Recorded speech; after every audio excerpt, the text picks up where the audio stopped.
A very warm welcome to all of you for understanding and going on with the idea that you must learn correct vocabulary, correct thought process, and correct topics, issues, discussions for general studies, and also, if possible, certain case studies and ideas for optional subjects. There will be a attached PDF in the description box for your convenience so that आप PT और mains दोनों के ideas और questions को देख सकें. यदि आपको एक बार में वीडियो से कुछ बात समझ नहीं आ रही है तो please stop it, see it again and then move forward. Please do not move without understanding. You can also revisit the same topic more than once to raise the bar of understanding. मेरे कुछ students का कहना था कि sir इतना लंबा video 30 minute हो जाते हैं, 40 मिनट भी हो सकते हैं, और छोटा कर दें तो. मैंने कहा करने को तो 5 मिनट भी कर सकते हैं, लेकिन भूलो मत एग्जाम में तुम्हें 3 घंटे लिखना है. 3 घंटे लिखने का मतलब ये नहीं है कि आपने 300 घंटे पढ़ा और आपको याद करने में फिर उसको 50 घंटे लगे और आपने उसको लिख दिया. The kind of questions that are coming in exam in the both mains, prelims और इवन इंटरव्यू में, वो ऐसे नहीं दिखाई देते कि बस आपने कुछ पढ़ लिया, उसको रट लिया और हो गया. नेचुरली कुछ चीजों की जरूरत है जो कि रटी जाएंगी, समझी जाएंगी, लेकिन उसके अलावा भी ताना बनना बुनना बहुत जरूरी है. सो एक ऑनगोइंग प्रोसेस है ये खुद से एक लड़ाई है. तो I agree and I appreciate your patience. So that is why watch the video till the end. Patience जवाब दे जाए उसको रोक दो, एक डीप ब्रेथ लो, आगे शुरू हो जाओ. Because I am also not doing it just by mechanically, just telling you. I'm also taking you through the journey कि कैसे उसको समझना है. That is what we do in our courses and in our programs according to the student's capability and according to the commitment given by the student rather than just providing them a commodification. So do write back in the chat box whatever your ideas and points. और हाँ, आज से I will be adding one more newspaper along with that, along with the Indian Express, and slowly the goal is to bring more and more on the same table. So let's start with the first point. पहले point में बात हो रही है कि there is going to be a, for example, Tax Congress 2022, लेकिन बात ये नहीं है कि टैक्स कांग्रेस 2022 टैक्स कांग्रेस 2022 चल रही है. बात ये कि वो कह क्या रही है, कैसे मुद्दे वो उठाएगी. Shri Vivek Debroy, he is the chairman of the prime minister's economic advisory council. इनके बारे में अगर आपको आर्टिकल्स कहीं मिलते हैं तो जरूर देखिए. He is a wonderful personality and Debroy sir showcases policy formation किस तरफ जा रही है. Tarun Bajaj sir is also revenue secretary of government of India. So अगर इनके आपको आइडियाज कहीं पढ़ने को मिलते हैं, वन और टू लाइन्स में भी probably that is also going to help. I am not saying Dushyant Chautala को मत सुनिए, लेकिन probably Dev Roy sir and Tarun Bajaj sir are more beneficial. तो मैं आपको एक टॉपिक देता हूं कि एबीसी डिजिटल इकोनॉमी के सब जानते हैं.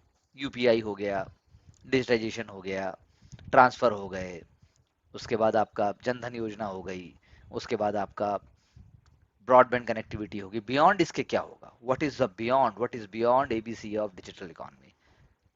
आपको next year you may get a question in the mains exam also.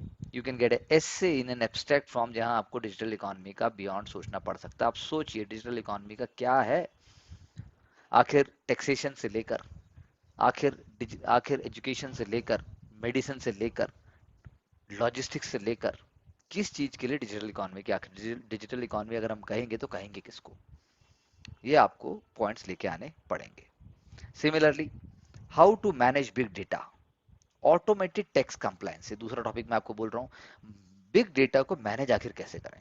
You may be working in a corporate sector, your parents might be working, your parents might be professionals. उनसे आप पूछो कि how to manage big data. Big data होता क्या है. रिलायंस इतनी बड़ी company चला रहा है, टाटा है, गवर्नमेंट ऑफ इंडिया है, इसरो है. सो बिग डेटा तो जनरेट हो ही रहा है एवरी सेकंड. अमेजॉन है. So how to manage it, how to bring it to the best to the masses. कैसे लोगों का खर्चा कम किया जाए. Similarly, new income tax code क्या है. वो न्यू इनकम टैक्स कोड जो हमें ग्लोबलाइज डेवलप वर्ल्ड की तरफ लेके जाएगा. जब हम पांचवी बिगेस्ट इकोनॉमी बन चुके हैं, कहा जा रहा है 2027 तक हम तीसरी बिगेस्ट इकोनॉमी बन जाएंगे, तो हम क्या करें. एंड सिमिलरली जीएसटी हम लागू कर चुके हैं, but what is GST 2.0 according to you. In the prelims already UPSC already GST है क्या, जीएसटी में आता क्या, ये सब खत्म हो चुका है मामला. अब नए मुद्दे आएंगे, नई बातें आएंगी. Questions will not be repeated, questions will be more applied, game will be more smarter, and when the going gets tough, tough gets going. That's what I believe and I practice. No guts, no glory. Moving forward,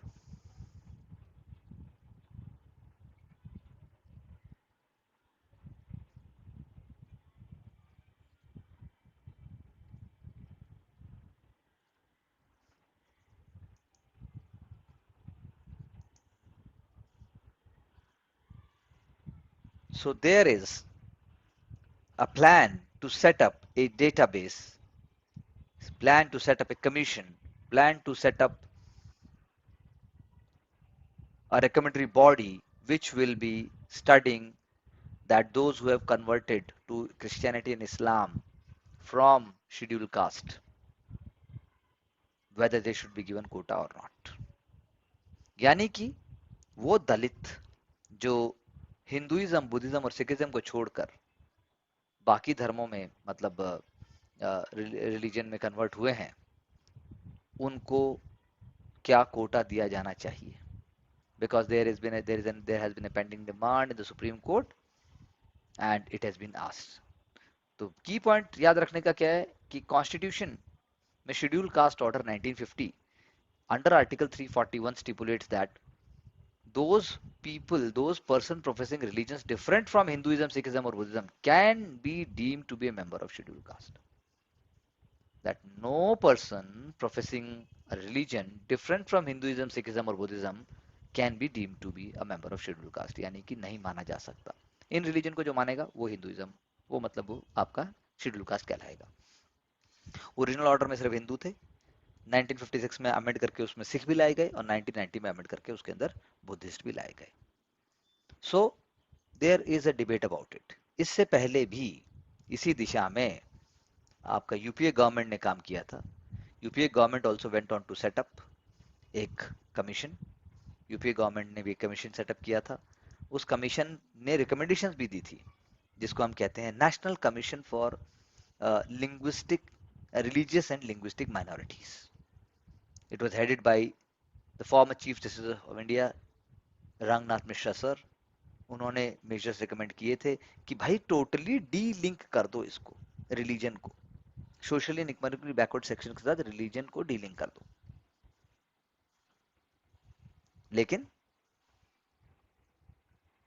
UPA government ने उसको accept नहीं किया था. So like scheduled tribes, scheduled caste must also be D linked with religion, क्योंकि कहा गया इसके लिए आपने कोई फील्ड इसके लिए फील्ड स्टडीज नहीं की गई है.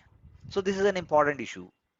Keeping in mind society, keeping in mind what I should say, the role of different stakeholders, keeping in mind sociology optional, keeping in mind the prelims examination also, you have to see the relevant articles and also understanding. अगर मैं general studies paper 3 के angle से बात करूं, जो direct question तो पूरा नहीं आएगा लेकिन क्वेश्चन का पार्ट जरूर हो जाएगा कि किस तरह से केमिकल फर्टिलाइजर्स के कर्व को यूज किया जाए. इसके लिए भारत सरकार ने बनाया पीएम प्रणाम, यानी प्रधानमंत्री promotion of alternate nutrients for agriculture management योजना. अब क्वेश्चन सोचने का यह है कि पीएम प्रणाम पहले सोचा गया, उसके बाद PM protection for alternate nutrients for agriculture management योजना बना, कि पहले alternate nutrients for agriculture management योजना बनाया गया, उससे फिर पीएम प्रणाम बन गया. खैर, this is not the point to much to think about. So urea है, आप देखिए, आप मैप में देख सकते हैं that I am showing on the screen कि कितने लाख टन बढ़ गया है. 19% से ज्यादा यूरिया बढ़ गया है, यूसेज उसका बढ़ गया है 2021-22 में.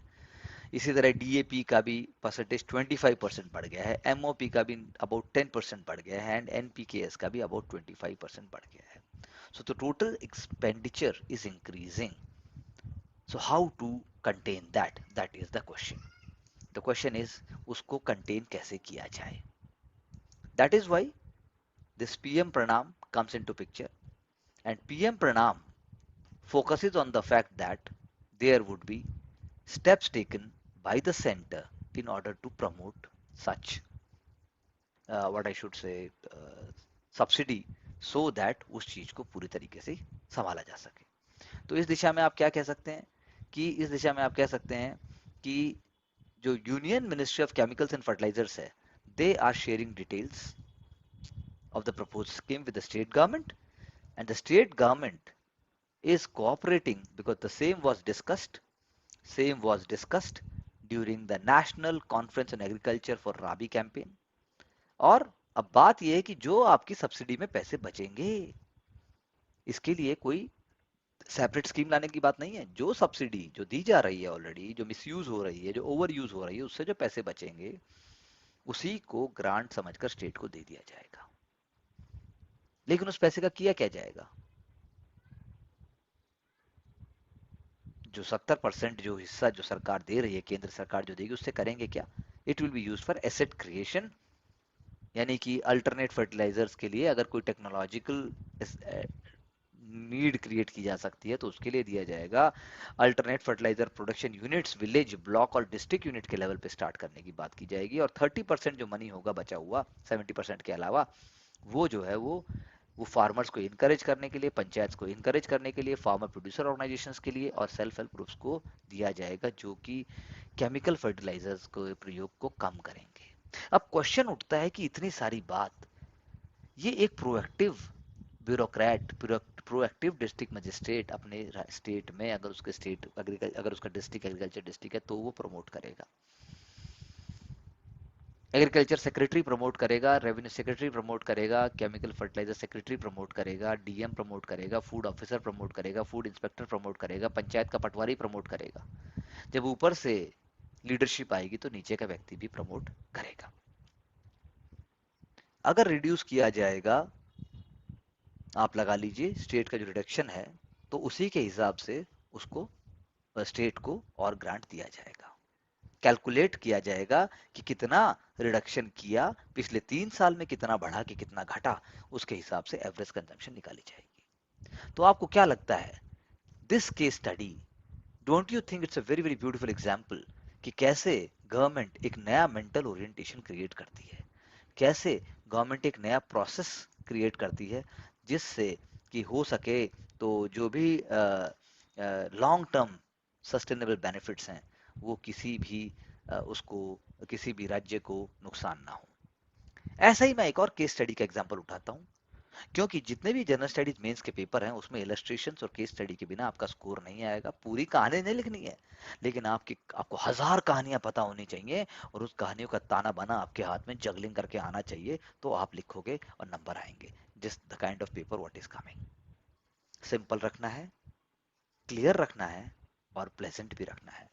So second example that I'm taking from again from General Studies paper 3 is that there is a plan and proposal by the center to have a centralized market for electricity. Electricity concurrent subject में आता है और electricity फिलहाल decentralised है। दिल्ली सरकार 100 unit subsidy देती है, पंजाब सरकार 100 दे रही है, ये वो दे रहा है, बिहार कुछ दे रहा है, राजस्थान कुछ देगा, तो डिसेंट्रलाइज्ड मार्केट है डिस्ट्रीब्यूशन का। लेकिन अब सरकार चाहती है कि market based economic dispatch mechanism को लागू किया जाए। Okay, market based economic dispatch mechanism, mandatory एक पूल बनाया जाए ऑल इंडिया बेसिस का। फिलहाल तो डिसेंट्रलाइज्ड है, वॉलेंट्री है, वॉलेंट्री इलेक्ट्रिसिटी मार्केट है, लेकिन फिलहाल वॉलेंट्री को सरकार चाहती है मैंडेटरी बना दिया जाए, ताकि जो भारत में 1400 बिलियन यूनिट्स कंज्यूम होती हैं, आपके घर की 100-200 यूनिट मिलाती हैं उसके अंदर, वो सभी के सभी एक स्मार्ट तरीके से कैलकुलेशन होकर जो कंज्यूमर है लास्ट में उसको चीप मिले और साथ साथ में एक सिस्टमेटिक अप्रोच से काम हो। सो MBED model is seen as a revolutionary model, but states are saying कि ये हमारे ऊपर हमला है, हमारे फेडरल स्ट्रक्चर के ऊपर हमला है, हमारी ऑटोनॉमी के ऊपर हमला है, because they believe that such system is going to actually take away our powers and it will going to make us entirely dependent on the central government. So cooperative federalism का example यहाँ पर आ जाता है। जब सरकार कहती है, केंद्र सरकार कहती है 1 nation 1 grid 1 frequency 1 price formula, तो फिर ये बात तो आनी ही थी। So MBED according to experts may not be the real solution. Some of them are saying, जब एग्जाम कहते हैं ना critically examine, तो आप बताओ भाई, सरकार one grid one nation one grid one frequency ये है, one grid one nation one grid one frequency one price formula ये है, और सरकार ये चाहती, फिर बोलो हाउएवर। तो इसका मतलब आप उसको क्रिटिकली इवैल्यूएट कर रहे हो, या आप उस पर कमेंट भी करोगे तो आप बताओगे कि वो कॉन्स्टिट्यूशनल प्रोविजंस के साथ साथ एग्जिस्टिंग लेजिस्लेटिव फ्रेमवर्क के अंदर जो है वो थोड़ी इनकंसिस्टेंट है, वो ज्यादा चैलेंजेस बना सकती है रादर देन रिफॉर्म्स के। क्योंकि जहां प्रॉब्लम है डिस्कॉम्स में, जो उसका जनरेशन और जो सप्लाई है, प्रॉब्लम वहां है, problem is in the distribution side, ना कि इलेक्ट्रिसिटी जनरेशन साइड। सो वो टैकल करने की जरूरत है, रादर देन एग्जिस्टिंग स्ट्रक्चर्स और मैकेनिज्म्स को तोड़ दे। और आप ये भी लिख सकते हो कि स्टेट में pose a legal challenge to the same also. लेकिन सेंटर का कहना है कि ये जो स्टेट्स हैं इस मॉडल के अंदर वो सब ऑप्टिमल वर्क कर रहे हैं, और जो सॉल्यूशन है वो है आपका security constraint economic dispatch. Security constraint economic dispatch का अर्थ हुआ पूरे भारत में कब कब कहां कहां बिजली जाएगी ये भी फिक्स होना चाहिए। That is why MBED is seen as in line with one nation one grid one frequency one price। Electricity cheap मिलेगी, और उसके बाद सप्लाई भी की जाएगी, डिमांड का भी पता रहेगा, और सेविंग भी होंगी। लेकिन एज आई सेड कि it may be impinging upon the rights of the states, because constitutionally speaking power is a concurrent subject. An electricity grid is divided into state wise autonomous control areas, जहां पे state load dispatch centre control करते हैं, उसके ऊपर regional load dispatch centre होता है, और last में नेशनल लोड डिस्पैच सेंटर होता है। तो national load dispatch centre, regional load dispatch centre, और उसके बाद आपका स्टेट लोड डिस्पैच सेंटर होता है। That is why the question is कि जो इंटर स्टेट या इंट्रा स्टेट जनरेशन है वो कैसे आप हैंडल करेंगे, रियल टाइम मार्केट में आप कैसे चीजों को हैंडल करेंगे, ये कुछ इश्यूज हैं।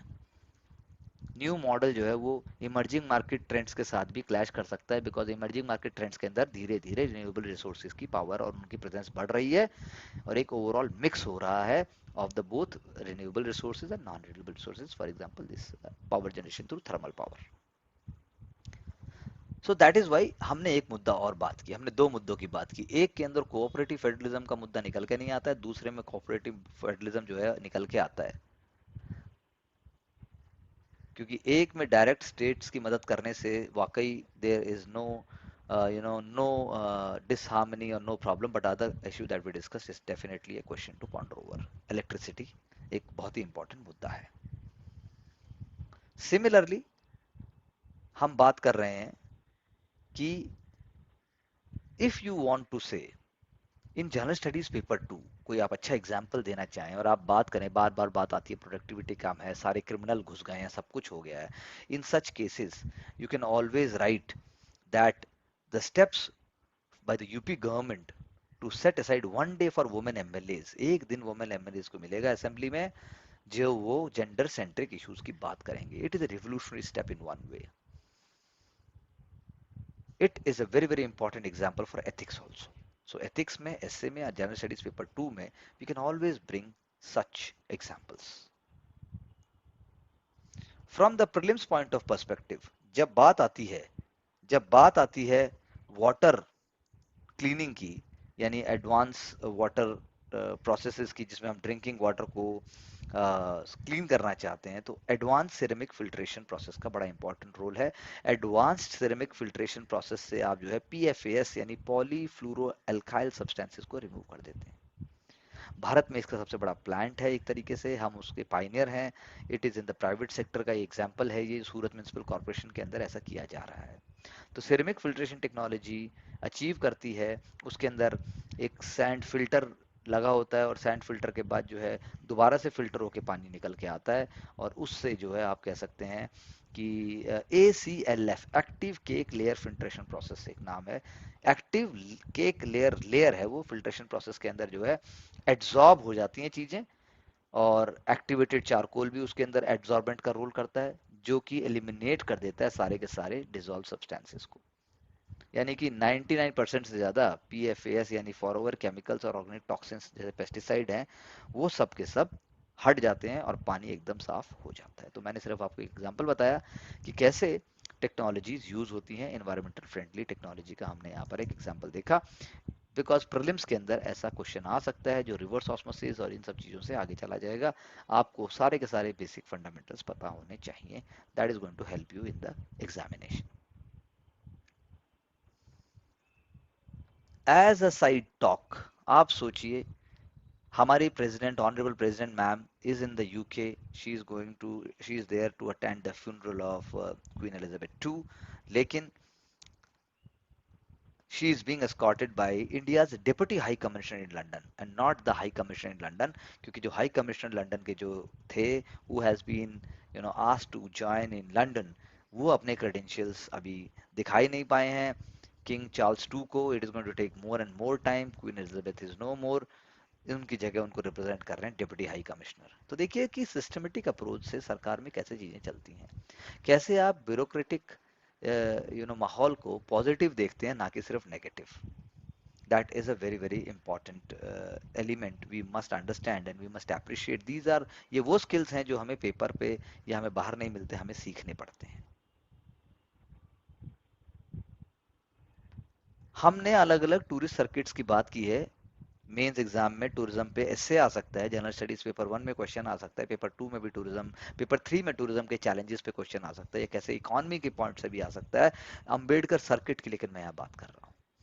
आपने रामायण सर्किट सुना, आपने बुद्धिस्ट सर्किट सुना, आपने बाकी सर्किट की बात भी की है, लेकिन ये एक सर्किट प्रपोज किया गया है जो मऊ, जहां पर डॉक्टर अंबेडकर साहिब का जन्म हुआ था, नागपुर जहां पर उन्होंने बुद्धिज्म में कन्वर्ट किया था, दिल्ली जहां उन्होंने अपने अंतिम दिन बताए थे, और दादर महाराष्ट्र में जहां उन्होंने उनका क्रिमेशन किया गया था। तो एक अंबेडकर सर्किट भी बनाने की बात हो रही है।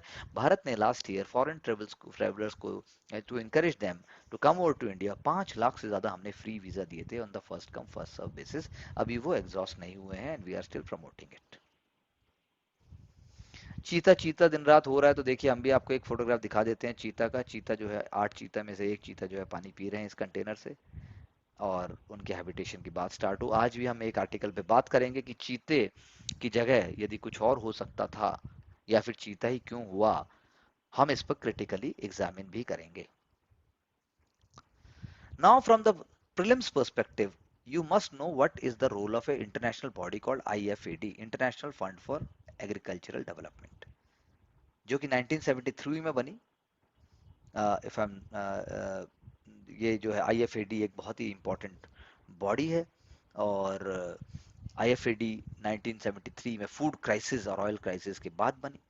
फूड सिक्योरिटी और फूड प्रोडक्शन डेवलपिंग कंट्रीज में वो प्रमोट करती है, और उसका बहुत ही कम हिस्सा, आप कह सकते हैं कि जो क्लाइमेट फाइनेंस का जो बहुत ही कम हिस्सा जो है स्मॉल फार्मर्स को जाता है, ये एक कंसर्न की बात है। So the real question is that कि आप फाइनेंस कैसे करेंगे स्मॉल फार्मर्स को, बिकॉज मैक्सिमम परसेंटेज में तो वही ही है। That is why climate resilient agriculture के लिए आईएफएडी 100% फंडिंग देता है, स्मॉल फार्मर्स को दे रहा है, उनको फोकस कर रहा है, और वो क्लाइमेट एक्शन से जोड़ के लॉन्ग टर्म एक्शन ले रहा है। सो इंडिया एक fifth largest economy, as I just said. तो क्लाइमेट जस्टिस एक की वर्ड आपको मैं दे रहा हूँ, climate justice which you can write down और which can use in ethics also, ये बहुत बहुत इंपॉर्टेंट है। सिमिलरली आप यहाँ कह सकते हैं कि आईएफएडी का मिशन क्या है। आईएफएडी का मिशन है रूरल पॉवर्टी को एलिविएट करना in the field of agriculture, in the field of small farmers, मतलब small you can say small plot holders. So IFAD के बारे में मैंने आपको बताया, प्रीलिम्स के एंगल से इतना जानना काफ़ी है। आप चाहें तो गूगल करके एक आध लाइन और देख सकते हैं। Coming to another very very important topic with respect to economy, this is very important discussion जो हम पहले भी कई बार कर चुके हैं, लेकिन हम एक बार फिर से चर्चा करेंगे कुछ नए पॉइंट्स की, कि आखिर जो है, जो मल्टीपल इंस्ट्रूमेंट जिनकी हम बात करते हैं इन्फ्लेशन को कंटेन करने के लिए, उनमें आखिर ज़रूरत किसकी है। इन्फ्लेशन मेजर आखिर जो किया जाता है, वो आखिर इन्फ्लेशन को कंट्रोल करने के लिए क्या सिर्फ मॉनेटरी पॉलिसी, साथ में फिजिकल पॉलिसी या और भी चीज़ों की ज़रूरत है। हमने अब तक बात की थी कि ऐसे मुद्दे उठ रहे हैं, लेकिन आज हम बात कर रहे हैं कि उनके लिए क्या क्या इंस्ट्रूमेंट्स की ज़रूरत है। पहले बात मैं आपको बता दूं कि इन्फ्लेशन जो है मेजर किया जाता है कंज्यूमर प्राइस इंडेक्स से, और जो है होलसेल प्राइस इंडेक्स जो है वो भी दर्शाता है कि इंडिया में अभी फिलहाल के टाइम पे तो इन्फ्लेशन मैनेजमेंट के पॉइंट ऑफ व्यू से there is a upper tolerance level, उसको ब्रीच कर रहा है। मॉनेटरी पॉलिसी कमेटी मेंबर्स को जल्दी ही सेंटर को एक्सप्लेन करना पड़ेगा कि 6% से नीचे लगातार 3 क्वार्टर्स में क्यों नहीं रहा। तो इसीलिए क्रेडिबिलिटी स्टेक पर आ जाती है आरबीआई की भी और एमपीसी मेंबर्स की भी। लेकिन क्वेश्चन ये उठता है कि ऐसा क्यों करने जा रहे हैं, वो ऐसा इसलिए करने जा रहे हैं बिकॉज 2016 की एक national sorry inflation targeting policy थी, उसके तहत उनको ऐसा करना पड़ेगा। लेकिन क्या ये नॉर्मल टाइम्स है? ये नॉर्मल टाइम्स नहीं है। First of all covid 19 hit किया, second Russia Ukraine war, third there was heat wave in Europe, fourth world is interconnected. So अगर आप यूएस, यूरोप और इंडिया को कंपेयर करेंगे, then you will find that India has done fairly better than the rest of the countries.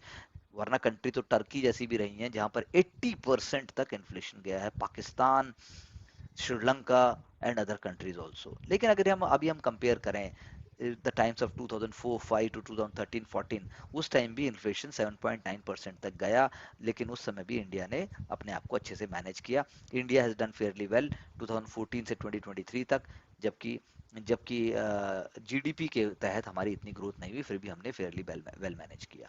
सो इसीलिए sole objective macro economic perspective के angle से अगर मैं बोलूं तो क्या क्या सिर्फ सोल ऑब्जेक्टिव मैक्रो इकोनॉमिक इन एंगल से क्या सिर्फ इन्फ्लेशन को मैनेज करना है? तो टेम कैसे किया जाए इन्फ्लेशन को, how it should be tamed, what should be the instruments, कैसे हो? So very important thing to understand is that the food and beverages have more than 45% value in the CPI basket. उनका percentage weightage जो है मोर than 45% है। Therefore monetary policy को जब fiscal, trade, tariff, agriculture, food, infrastructure, इन सब के साथ मिलाकर काम करना पड़ेगा, बिकॉज इनकी वजह से मल्टीप्लायर इफेक्ट होता है। Now when we are importing, इस बारे में भी हम अलग से एक स्मॉल आपको मैं एक आर्टिकल शो करूंगा कि रशिया से ऑयल इंपोर्ट करने पर डिस्काउंट प्राइसेस पे हमें क्या फायदा हुआ है। तो ये भी हमारे इन्फ्लेशन मैनेजमेंट पार्ट की स्ट्रेटेजी है। सो बहुत सारे पॉलिसी इंस्ट्रूमेंट्स हैं। सो पॉलिसी इंस्ट्रूमेंट में एक इंस्ट्रूमेंट जैसे है कि फिस्कल पॉलिसी जो है आप टाइट कर सकते हैं, क्योंकि फिस्कल डेफिसिट जो है 10% ऑफ जीडीपी से ज्यादा क्रॉस कर गया है। सेकेंडली, आप जो है एक्सेसिव स्टिमुलस नहीं देंगे। इंडिया ने एक्सेस स्टिमुलस नहीं दिया। India has controlled, unlike I should say other countries, India has not been giving too much value to uh, excessive liquidity. लेकिन क्या हमने डेवलपिंग इकोनॉमी के होने के नाते क्या हम साथ साथ में we have been able to create jobs also? क्या सिर्फ 4% रखेंगे तो क्या जीडीपी हमारा 7% ज्यादा ग्रो करेगा? तो आखिर होना क्या चाहिए? तो पब्लिक पॉलिसी रीओरिएंट होनी चाहिए। As I am just saying, it should be creating more higher productive jobs, better rural infrastructure. अभी हमने गति शक्ति की बात की, अभी हमने फर्टिलाइजर केमिकल कम करने की बात कर रहे थे, अभी हम इलेक्ट्रिसिटी की बात कर रहे थे। ये सारे भी आपके इन्फ्लेशन मैनेजमेंट और फिजिकल मैनेजमेंट के पार्ट हैं। एग्रो बेस्ड इंडस्ट्री की बात कर रहे हैं, एमएसएमई सेक्टर की बात कर रहे हैं, एग्रीकल्चर आर&डी एलोकेशन की बात कर रहे हैं। Supply, our supply chains must be very very robust. तो ये सब चीजें जब तक नहीं होंगी, तब तक आप कह सकते हैं कि ओवरऑल इंडिया का जो ग्रोथ है वो कैसे आप सस्टेनेबल लेवल से लेके जाएंगे, because our food and fertiliser subsidy itself is up to very very high level. So that is why inflation high रहेगा या हाई है, लेकिन उसका जो चैलेंज है that has to be seen from different perspective rather than just writing about कि भाई इतना हो जाए। We know recently at SCO summit, India ने अपने आप को डेफ्ट डिप्लोमेसी दिखाते हुए we were able to convey to the Russian president that war is not a solution. लेकिन की पॉइंट क्या है? की पॉइंट ये है कि SCO as part of SCO chair, India को चाहिए कि वो रीजनल कनेक्टिविटी पे और फोकस करे, because that is the best way for India to promote itself on international level as a harbinger of peace, prosperity, and also a nation which believes in the growth of like-minded nations. क्योंकि Ukraine के साथ जो हुआ है, तो ऐसा नहीं है कि बाकी सेंट्रल एशियन स्टेट्स डरे नहीं हुए हैं, they are also former Soviet republics. So in such cases, and including the point of Afghanistan connectivity, India must focus on uh, regional support and greater connectivity as on the chair of SCO. बाकी तो आप लिखोगे लिखोगे भाई, anti terror और ये और वो जो कहानियां आपने पढ़ रखी हैं, जो आप बार बार नोट्स को रिवाइज कर रहे हो, उसको आप लिखिए. लेकिन ये भी प्लीज लिखिए ताकि आपको ज्यादा आपको बेनिफिट हो. सो चीते की बात हो रही थी, तो चीते की बात यह है कि first point I am just sharing with you back कि पॉलिसी मेकर्स को सिर्फ चीते की वजह से लॉन्ग स्टैंडिंग इश्यूज क्या हैं, लॉन्ग स्टैंडिंग डिबेट क्या है, एनिमल ह्यूमन कॉन्फ्लिक्ट के लॉन्ग स्टैंडिंग डिबेट इंडिया में क्या है. तो सबसे पहला डिबेट इंडिया में ये है कि सबसे पहली बात यह है कि वाइल्ड लाइफ प्रोटेक्शन प्रोग्राम की जो कॉस्ट है वो मैन एनिमल कॉन्फ्लिक्ट में नहीं खत्म हो जानी चाहिए. दूसरा, क्रॉप डिप्रेडेशंस और जो लाइफ स्टॉक का नुकसान होता है वो पॉलिसी के थ्रू रुका जाना चाहिए, उसका कुछ होना चाहिए. तीसरा, carrying capacity of national park should be undertaken. चौथा, people living in the vicinity of protective areas जिनको फॉरेस्ट राइट एक्ट्स भी मिलने चाहिए, उनकी ट्रेनिंग होनी चाहिए, उनको मीनिंगफुल जॉब मिलनी चाहिए, वो भी सिर्फ चीता मित्र नहीं, वो जनजीवन मित्र हैं कायदे से, उनको भी आगे होना चाहिए. पांचवा, growing number of protective animals तो हो रहे हैं, लेकिन वो छोटे छोटे हैबिटेट्स में रहने जा रहे हैं, उनके खाने पीने का यानी उनका प्रे बेस भी खत्म हो रहा है. That we will talk in ecology series, वो भी ठीक करने की जरूरत है. और पांचवा, कैरिंग कैपेसिटी जो है उसको भी बढ़ाना होगा. इसी बात की अगर हम बात करें कि भाई चीता तो आप हिंदुस्तान में ले आए, लेकिन क्या जरूरी था कि चीता लाके ये सब होता? एक्शन प्लान चीता लाके ही क्यों हुआ? क्योंकि जो बेस्ट ऑफ द हैबिटाट्स हैं चीता के लिए वो भी बहुत कम डेंसिटी के होते हैं. एक चीता 100 स्क्वायर किलोमीटर में मिलता है, ऐसा एक आज तक की स्टडी के द्वारा बताया गया है. और आप चाहते हो कि एवरेज फीमेल होम जो है वो 750 स्क्वायर किलोमीटर का होता है, और आप चाहते हो उसमें 8-8 छोड़ दो. और 15 साल का टाइम पीरियड कूनों के लिए दिया गया है जब चीते आपके नेचुरल थोड़े तरीके से ब्रीड होकर नेचुरली सर्वाइव कर सकते हैं. यानी कि अगले 5 से 10 सालों में अफ्रीका से 50 चीते आएंगे. वो 50 चीते भी जो आएंगे उसकी कॉस्ट की सिर्फ बात नहीं हो रही है, बात हो रही है कि क्या ये सेल्फ सस्टेनिंग होगा, क्या उनके लिए हैबिटाट सफिशिएंट साइज का होगा. तो लॉन्ग टर्म में अगर आप देख रहे हो कि भारत में 500 से 1000 चीते हो जाएंगे, तो ये अपने आप में एक वरिंग ट्रेंड भी है, क्योंकि बायोलॉजिकल ऑब्जेक्टिव जो है वो रीएस्टैब्लिश जो इकोसिस्टम चीता इकोसिस्टम क्रिएट करने का है, वो चीता की करने के लिए बाकी सारी चीजें भी होनी चाहिए. क्या ऐसा हिंदुस्तान कर पाएगा? बिकॉज देयर विल बी चीता being at the top of the predatory system ecosystem function के टॉप पे होता है, टॉप प्रेडेटर होता है, तो क्या उसके लिए हम उतना वो एक पूरा एटमॉस्फेयर एनवायरनमेंट क्रिएट कर पाएंगे?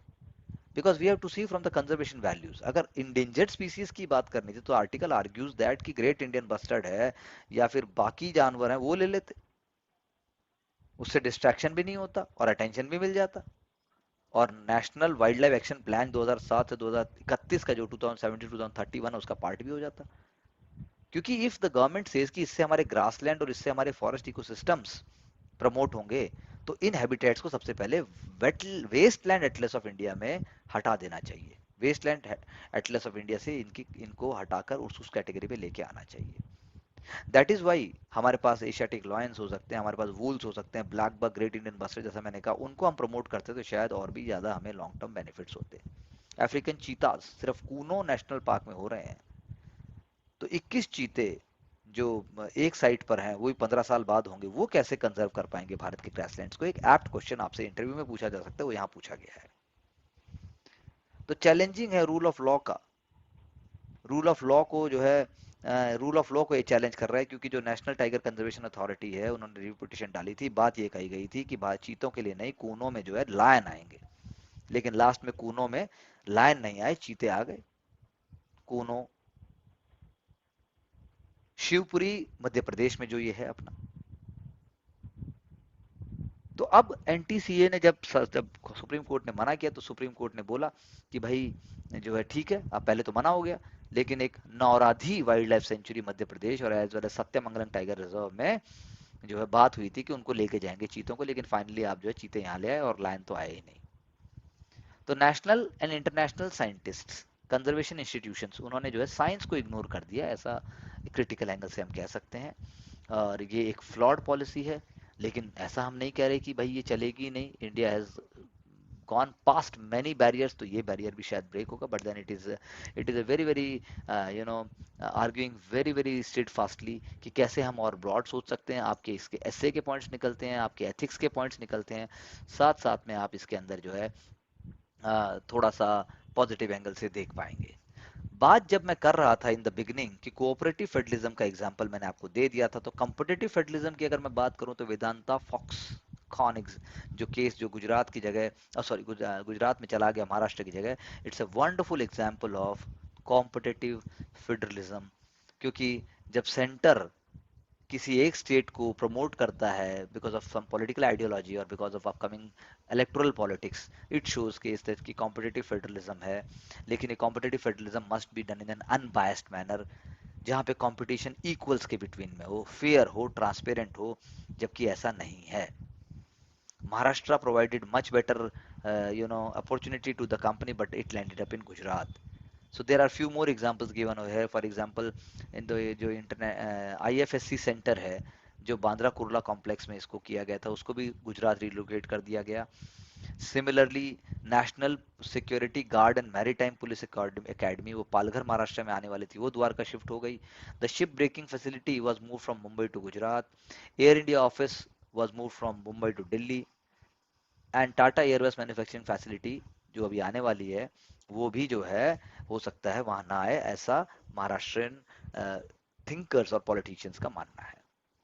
सो तो कंपैरेटिव स्टडी जब की गई धोलेरा धोलेरा और आप कह सकते हैं तालेगांव के बीच में, तो तालेगांव को जो है माना गया कि it is having much more positive elements rather than Dholera. Like for example Talegaon में वाटर सप्लाई की बात करें, स्किल लेबर की बात करें, इलेक्ट्रॉनिक मैन्युफैक्चरिंग इकोसिस्टम की बात करें, सब कुछ वहां पर था, सेकेंडरी मैन्युफैक्चरर्स भी हैं, लेकिन फिर भी Gujarat was chosen. So this is an example where the writer claims, madam claims that actually this is not a positive sign as far as competitive federalism is concerned. Competitive federalism comes into picture when the whole society and whole nation is actually competing with each other in a positive and in a very very uh, diligent manner, which was not feasible and visible here. So this was a wonderful example. Again, in terms of general studies paper 1, that is economy, geography, and also in paper 3 when it comes to disaster management, इस बार जैसे cloud burst के ऊपर आया है, तो अगली बार question हो सकता है you will get on urban floods. तो पॉइंट इज दैट कि वो कैसे किया जाए। It's a very beautiful piece of writing over here which talks about कि बेंगलुरु कैसे पॉलिटिशियंस और रियल स्टेट शार्क्स और हाई टेक आईटी जो लोग बड़े बड़े घर बनाकर उन्होंने जो अपने अपने लेआउट्स क्रिएट किए, उन्होंने कैसे सिटी को बर्बाद कर दिया है। बिजनेस किसके हाथ में है? रियल स्टेट का पॉलिटिशियंस के हाथ में है। पॉलिटिशियंस किसके हाथ में है? पॉलिटिशियंस बिग बिग बिल्डर्स के साथ मिले हुए हैं। Big big builders IT and BTA जो बने हैं आपके, इंफॉर्मेशन टेक्नोलॉजी और जो बाकी जो क्लास क्रिएट हुई है अपर क्लास, उन्होंने जो है मार्शलाइज सेक्शन को आउट कर दिया है। जिस सिटी में जगह जगह गार्डन और टैंक होने चाहिए थे, उस सिटी में आज की डेट में फ्लड है। और मोस्ट इंपॉर्टेंटली आप अपने आंसर में ये बोल सकते हो कि जब क्या एथिक्स में तो आपको ऐसा लिखना ही पड़ेगा कि जब तक भारत में इलीगल बिल्डिंग्स को बाद में रेगुलराइज किया जाएगा और पहले होने दिया जाएगा, तो ये फिनोमेना तो होगा ही होगा, जिसको कहते हैं पोस्ट हॉक रेगुलराइजेशन। यानी intergenerational responsibility, caring capacity, human tendency to leave away greed, ये जब तक खत्म नहीं होंगी तब तक चीजें, बेंगलुरु आज बेंगलुरु है, कल चेन्नई होगा, और फिर बाकी सिटी की बात भी होने लग जाएंगी। कोई बड़ी बात नहीं है, कहीं पर फ्लड होगा तो कहीं पर सूखा होगा। इसका आंसर स्काई बसेस नहीं है। आप कहां कहां पर स्काई बसेस बना देंगे? Sky buses can only one of the solutions. The best way is to create market garden model and intertwine tank, क्योंकि साउथ इंडिया में वैसे भी tank and then temple and local economy was always the part of the life, and then creation of a dedicated cycle track in the city. बात बात के ऊपर आप heavy congestion नहीं कर सकते which is being seen in the Bengaluru right now. So Bengaluru एक paradise था, Bengaluru बहुत famous था, बात सही है, but in the last couple of years, it is suffering like the way Delhi is suffering because of its own woes.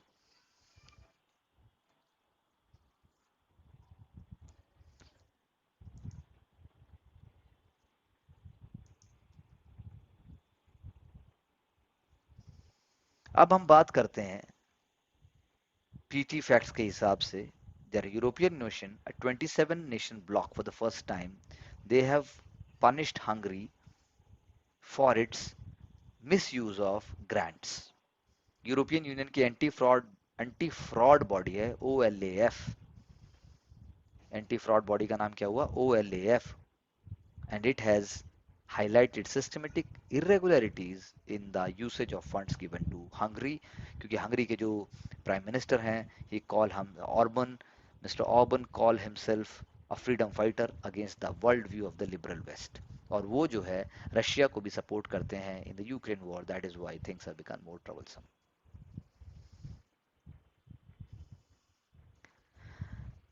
आपको याद होगा जब हर घर तिरंगा की बात हुई थी तो भारत में फ्लैग्स बनाने के लिए कुछ आर्टिकल्स आए थे, जगह जगह फ्लैग्स आए थे, दिल्ली के सदर बाजार से लेके हैदराबाद की इंटीरियर लोकेलिटीज से लेकर बात हुई थी. लेकिन चाइना उसी चीज को ग्लोबल स्केल पे करता है.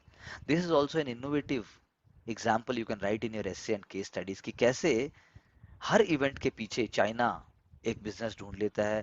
For example as soon as 90 minutes after the Queen Elizabeth died, Queen Elizabeth II died, orders for thousands of British flags were given at a factory in south of Shanghai. वो चीज India के साथ भी हो सकती थी, India के साथ ऐसा नहीं हुआ.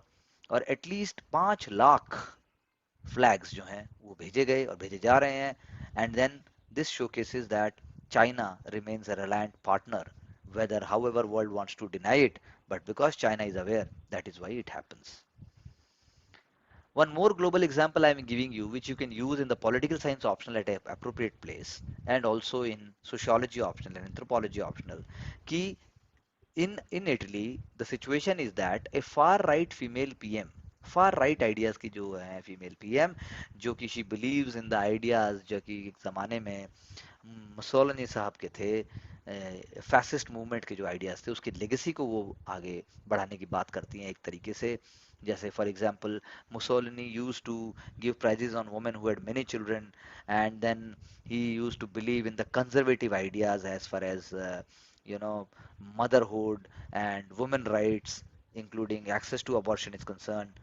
सो उन आइडियाज को बहुत ही ज़्यादा लोग लाइक कर रहे हैं. People are supporting it, some are not supporting it. But जब बात आती है फर्स्ट फीमेल प्राइम मिनिस्टर बनने की तो लोग सपोर्ट करते हैं. लेकिन व्हेन पीपल सी है too much conservative, then the younger generation is also little reluctant to vote for it. So you can see किस तरह का ग्लोबल एक ओपिनियन है. Italy is a developed country, but still, it also undergoes those churning and changes. Stability of government should be there everywhere, which is not there right now. We have seen in the last couple of years.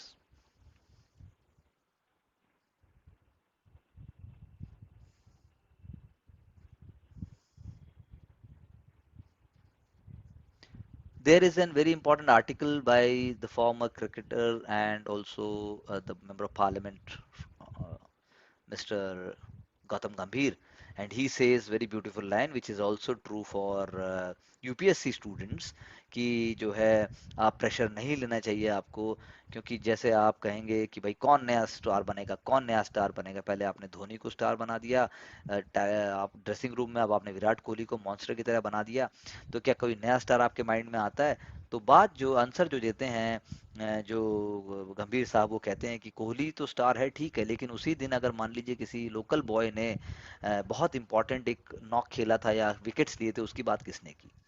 तो इसने उन्होंने बोला कि celebrations होने चाहिए, लेकिन हम क्या क्रिएट कर रहे हैं? पहले सोशल मीडिया क्रिएट करती है which is the fakest thing around, because आपको जज किया जाता है आपके फॉलोअर्स कितने हैं, उससे ब्रांड बनता है. फिर मीडिया और ब्रॉडकास्टर्स आते हैं, फिर आप उस बारे में दिन रात बात करते रहते हैं. तो ऐसा नहीं है.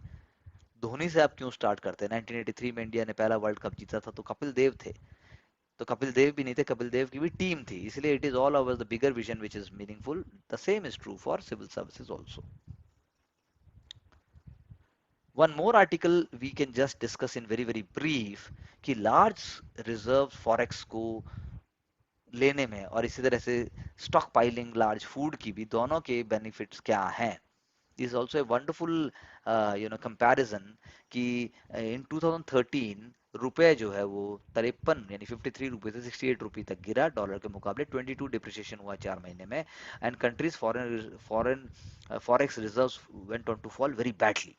इसीलिए फिर आरबीआई ने बेंचमार्क लेंडिंग रेट हाइक किया और यानी कि उन्होंने लिक्विडिटी टाइट की। सिमिलरली आपने अभी देखा होगा in the last couple of months rupee has depreciated, but repo rate has gone up to some extent, and there has been a large forex reserve depletion. So the point is that in 2013 was also crisis and 2022 is also crisis. That is what is discussed.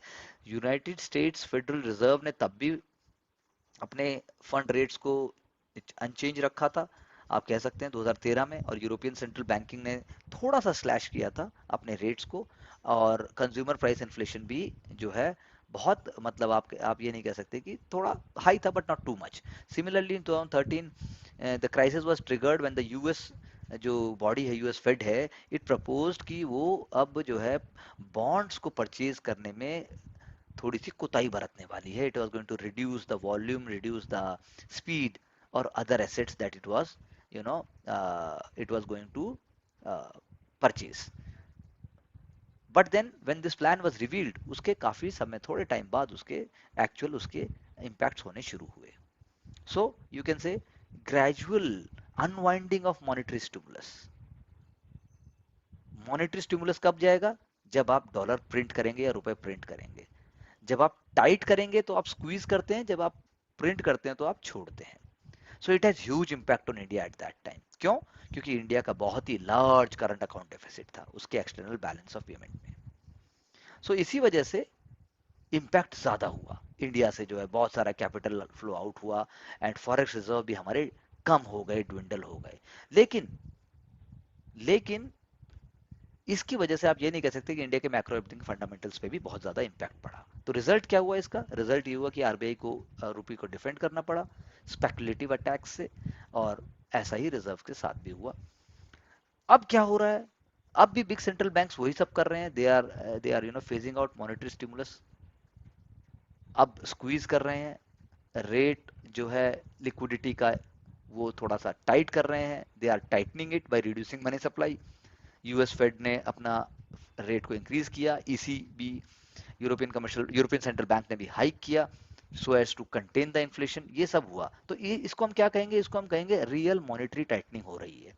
लेकिन implication तो India के लिए भी आएंगे। India के लिए implication क्या आएंगे? कैपिटल इन्फ्लो इंडिया में जो है वो जो है टाइट हो जाएगा, इंटरेस्ट रेट हाइक हो जाएंगे। यूरोप और यूएस में तो जो इंडिया से कैपिटल निकाला जाएगा, India is an emerging market, और ऊपर से इंडिया का जो करंट अकाउंट डेफिसिट है, वो जो कि यू कैन से यूएस 120 बिलियन के आसपास आप कह लीजिए, वो जो है 2012-13 के लेवल से भी ज्यादा है। तो सिचुएशन जो है वर्स है दोनों अकाउंट में, यानी एक्सटर्नल कैपिटल फ्लो के अकाउंट में भी वर्स हो गई क्योंकि पैसे निकल गए, और करंट अकाउंट डेफिसिट यानी इंटरनल के केस में भी दोनों जगह होगी। लेकिन फिर भी इंडिया सर्वाइव करेगा, रुपये का फ्री फॉल नहीं हुआ। आरबीआई ने बहुत ज़्यादा एक्सेप्शनल मेजर्स नहीं लिए रुपये को रोकने के लिए, इन्फ्लेशन को कंट्रोल करने के लिए, यानी कि हमने इंटरनल एक्सटर्नल दोनों तरीके से थोड़े बहुत मेजर्स लिए जो ज़रूरी हैं। तो प्राइमरी रीज़न क्या है? Because you have to understand the situation in 2013 is very different from what is happening in 2022, because the forex reserves are very at a very high level. हमने फॉरेक्स रिजर्व को maintain किया इतने high level पे, हमारे पास sufficient amount of forex reserves हैं जो कि किसी भी प्रकार के स्पेकुलेशन से इम्पैक्ट नहीं हो रहे हैं, एंड मोस्ट इंपॉर्टेंटली हम जो है कोई शॉर्ट टर्म पोजीशन नहीं ले रहे हैं। दैट इज वाई, अगर मान लो मैं एक ब्रोकर हूं, या मैं एक आई एम स्पेकुलेटर, तो मैं क्या करूंगा? मैं फटाफट से सेल कर दूंगा, क्योंकि मैं सोचूंगा करेंसी गिरेगी, और उसके बाद जब मैं देखूंगा कि करेंसी हैज फॉलन, तो मैं दोबारा प्रॉफिट बुक करके रीपरचेज कर लूंगा at a lower exchange rate. ऐसा मैं नॉन डिलीवरी फॉरवर्ड कॉन्ट्रैक्ट्स के थ्रू भी कर सकता हूँ। नॉन डिलीवरी फॉरवर्ड कॉन्ट्रैक्ट से कीवर्ड है, यू शुड लुक आउट। ऐसा जैसे ऑफशोर मार्केट जैसे हांगकांग है, सिंगापुर है, एंड सो ऑन। लेकिन क्वेश्चन ये उठता है कि इतना लार्ज हमने फॉरेस्ट स्टॉक पर जो किया है, जो स्ट्रेटजी हमने अप्लाई की, बहुत सारी कंट्रीज ने पहले भी की है, 1992 के बाद हमने एलएसएन अप्लाई किया, कि भाई इसका खर्चा अपने आप में आता है। इंडियन फॉरेस्ट रिजर्व में डाउन हुआ है, हमने माना, लेकिन वो जो है इतना है कि किसी भी तरह की क्राइसिस से हमें बचा सकता है। सिमिलरली इस उसकी कॉस्ट है, तो कॉस्ट उसकी ऑब्वियसली है, लेकिन जिस तरह से आर्म्स एंड एमुनिशंस का एक समय होता है यूज करने का, similarly is the forest reserve. And the second example is of the Food Corporation of India. For example an all time high of इतना मिलियन टन हमने फूड जो है रखा है, अगर वो ना होता तो हम जो है कोरोना टाइम के अंदर पब्लिक डिस्ट्रीब्यूशन सिस्टम को ढंग से डिलीवरी ना कर पाते। So the value of surplus grain came to our rescue, and that is why हमने अभी तक जो है प्रधानमंत्री योजना के तहत हमने फ्री राशन दिया। सो accumulating of reserves of both food and foreign exchange, it has helped India to avoid many type of critical crisis. हाँ, बिल्कुल सही बात है, कॉस्ट है उसकी, उसकी कॉस्ट है, लेकिन वो कॉस्ट जो है वो स्ट्रैटेजिक है। Similarly in case of forex reserve भी कॉस्ट है। अगर हम फूड के अलावा बात करें तो आरबीआई परचेज करता है एक्सेस डॉलर्स को, वो परचेज करेगा और उसके बाद जो है डोमेस्टिक करेंसी में जिस हिसाब से रिक्वायरमेंट होती है वैसे इशू होता है। तो इसलिए when RBI is required to mop up और या स्टेरलाइज द लिक्विडिटी, यानी रुपये को जब वो खींचता है, प्रिवेंट करता है इन्फ्लेशन करने के लिए, तो गवर्नमेंट सेल भी करेगा बॉन्ड्स को, और जो सेल करेगा तो फिर उसके बाद जो है इंटरेस्ट भी पेएबल हम ही देंगे। तो अगर इंटरेस्ट जो हम पे कर रहे हैं अगर वो कमाई से ज्यादा था, तो ऑब्वियसली हम पे लायबिलिटी बढ़ेगी, हम पे लायबिलिटी बढ़ेगी। तो आरबीआई वही तो अर्न करेगा जो अपने फॉरेक्स एसेट्स के ऊपर जो उसको मिल रहा है पैसा। इसीलिए फिस्कल कॉस्ट हर चीज की है, चाहे वो फूड की हो और चाहे फिर वो फॉरेक्स की हो, ये बात आपको समझने वाली है। लेकिन तीसरा एफ हमारे लिए ज्यादा खतरनाक है, वो है fuel. Because in the case of fuel, food और फॉरेक्स के अलावा फ्यूल जो है वो हमारे लिए शुरू से खतरनाक रहा है, उसकी स्टॉक पाइलिंग हमें चाहिए, बट लेकिन there is no solution right now in the long term energy as far as concerned. This is what I wanted to discuss with you. Apart from it, when we say from the prelims perspective कि orange revolution कहाँ हुआ, भाई आपको पता होना चाहिए, Ukraine में हुआ था। विक्टर युश्चेंको बनने वाले थे, लेकिन जो है विक्टर यानुकोविच मॉस्को की सपोर्ट से बन के बैठ गए, वहां पे ऑरेंज रेवोल्यूशन हुआ और लोग सड़कों पे आ गए और बाद में वापस जो है विक्टर युश्चेंको बने। ट्यूलिप रिवोल्यूशन कहाँ हुआ, वो किर्गिस्तान में हुआ। It was demanding the president of Kyrgyzstan Askar Akayev वो छोड़ दिए जाएं, उनको हटा दिया जाए। सिमिलरली जैस्मिन रिवोल्यूशन ये टूनिशिया में हुआ। एक young vegetable vendor out of corruption, out of frustration, he committed suicide. He was his symbol became uh, the symbol of Arab Spring later on, to fight against unemployment, inflation and lack of political freedom. Zainul Abidin bin Ali वहाँ के president थे। Similarly lotus revolution कहाँ हुआ, lotus revolution आपका Egypt में हुआ, हौसने मुबारक को हटना पड़ा। सिमिलरली पीटी के लिए ये है कि essential medicine list is based on the World Health Organization essential medicine. India ने फर्स्ट टाइम इसको 1996 में क्रिएट किया था, and it has been modified 4 times till then. Essential medicine इसके अंदर आती है। Petroleum jelly and bleaching powder को लिस्ट से रिमूव कर दिया गया है। अगर हम बात करें सेमीकंडक्टर इंडस्ट्री की, तो उसमें आप जान लीजिए कि आने वाले समय के अंदर they are going to be more important, they are going to be more relevant to the masses, they are going to be more relevant to everyday life. Smart AC, smart refrigerator, एक एक घर में 20 से 25 device होंगे। That is why we need lot of investment in that, and that in that context digitisation has come very early. And along with the US, along with Russia, along with US, along with European Union, India is providing a healthy competition. जबकि India ने जो है PLI scheme दी थी और design league scheme भी दी है, लेकिन फिर भी इंडिया को वो एकदम से चमत्कारी सपोर्ट नहीं मिला, because these countries like US they are also providing subsidy which they have never thought of. Similarly WTO की जब हम बात करते हैं, डब्ल्यूटीओ जनरल स्टडीज पेपर 3 और प्रीलिम्स का बहुत ही इंपॉर्टेंट कॉन्सेप्ट है। डब्ल्यूटीओ डिस्प्यूट सेटलमेंट रिफॉर्म्स की अगर हम बात करें तो आपको पता होना चाहिए कि WTO is a Geneva based 164 members multilateral body which deals with global exports, और वो ग्लोबल एक्सपोर्ट से डील करती है, इंपोर्ट रिलेटेड नॉर्म्स को बनाती है, and it also adjudicates trade disputes between member countries. यानी अगर मुझे अमेरिका के साथ कोई प्रॉब्लम है तो मैं पहले डिस्प्यूट सेटलमेंट मैकेनिज्म में, जो डब्ल्यूटीओ के जिसको जूल इन द क्राउन कहा गया है, अगर मुझे कोई डिस्प्यूट है तो मैं सबसे पहले डिस्प्यूट फाइल करूंगा, और या फिर उस कंट्री फाइल करने के बाद उस कंट्री के साथ मैं म्यूचुअली एग्रीड सॉल्यूशन पे आई will be working upon it. जब बायलेटरल कंसल्टेशंस और म्यूचुअल सपोर्ट के बाद भी नहीं होगा काम, then I will be going to, you know, through adjudication, यानी मैं उसके लिए चाहूंगा कि न्याय किया जाए मेरे साथ, उसके अंदर रूलिंग होगी पैनल के द्वारा, और पैनल जो रूल करेगा वो अगर मैं सेटिस्फाइड नहीं हूं तो I will be going to the appellate body. So appellate body is the apex institution to educate disputes in case of WTO. याद रखिएगा और इसको सोचिएगा ताकि आप इसको यूज कर सकें.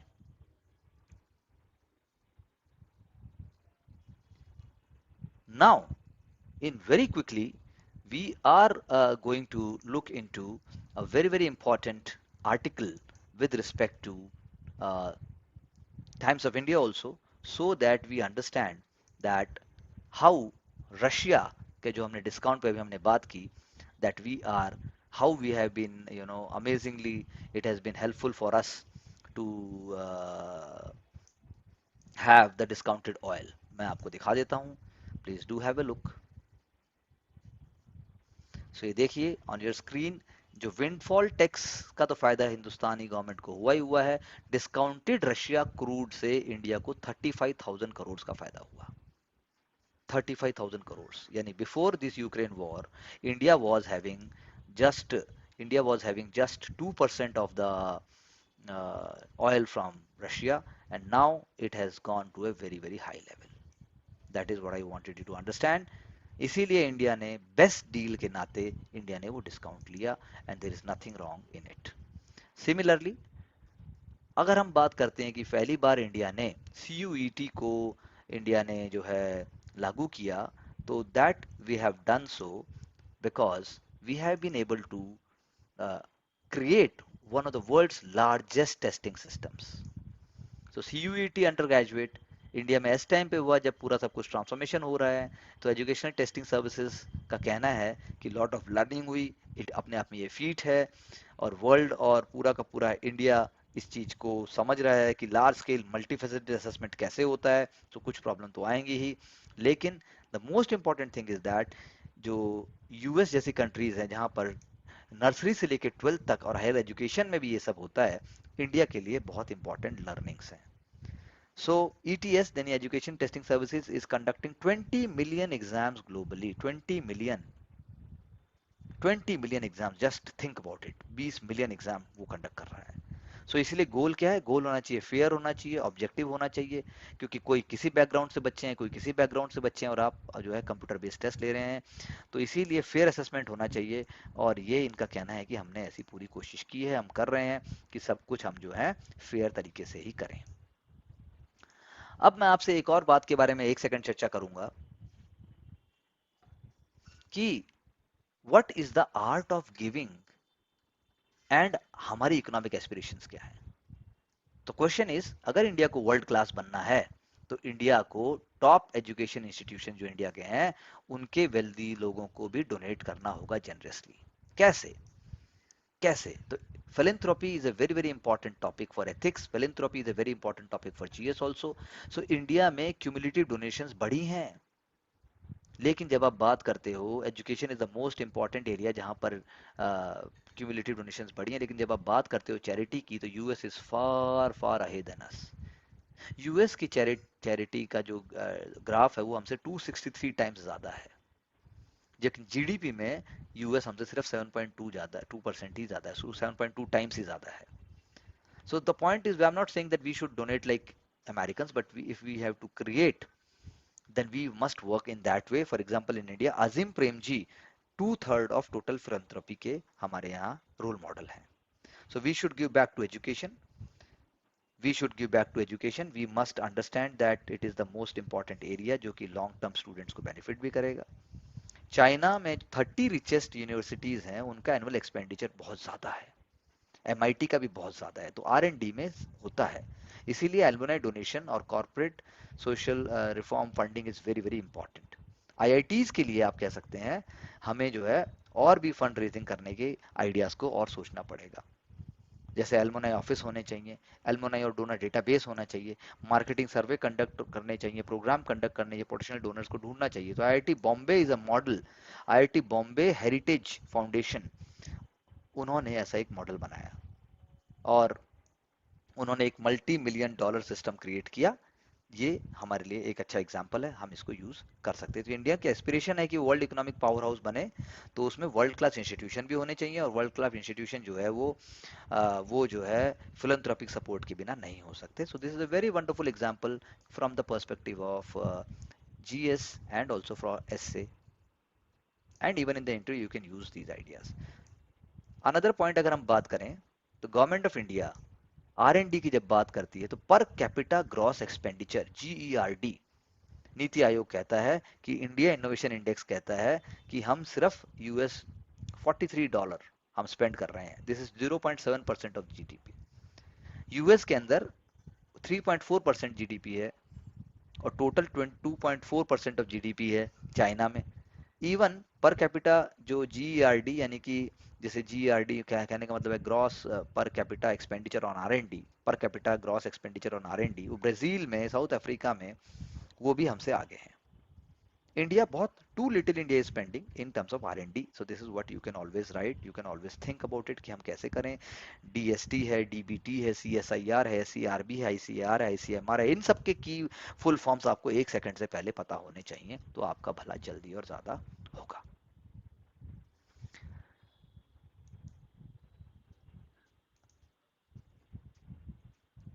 जब हम बात करते हैं that government must provide, private sector must provide key field and also must provide equal support for Jan Dhan योजना और सोशल स्कीम्स के लिए, तो आपके सामने मैंने एक एग्जांपल रख दिया कि रूरल बैंक्स तो बढ़ रहे हैं, लेकिन शेयर ऑफ प्राइवेट बैंक्स का जो सेंट्रल सोशल स्कीम्स में, आप देख लीजिए, किसी का भी 10% भी नहीं है।